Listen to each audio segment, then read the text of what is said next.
John Williams, ça c'est le nom que tu veux te souvenir parce que c'est peut-être le gars qui vient de sauver la bourse aujourd'hui. Donc, si vous ne le connaissez pas, c'est un représentant de la Fed et aujourd'hui, ils viennent de dire que, écoute, lui supportait potentiellement une coupure de taux en décembre.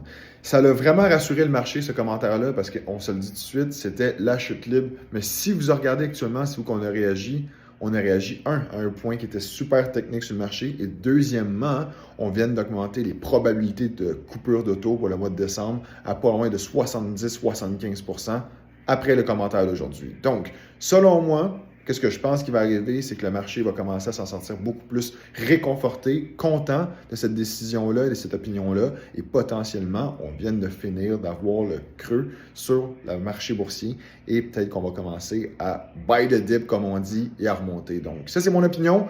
Mais dans la communauté, on a couvert ça ce matin et je peux vous dire quelque chose, c'était une des meilleures matinées depuis très longtemps et ça a été absolument exceptionnel. Donc, la semaine prochaine, ça va être une semaine encore une fois cruciale à regarder.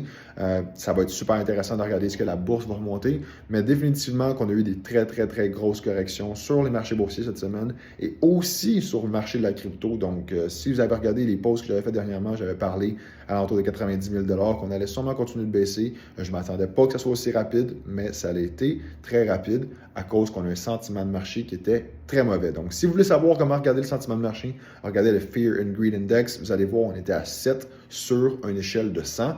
Donc, vraiment au pew point, qu'est-ce que le pire qu'on peut aller, c'est 0. Puis, qu'est-ce que je me dis, c'est Marc, est-ce qu'on est dans le même environnement ici que la COVID? Est-ce qu'on est vraiment dans un environnement de peur au niveau économique?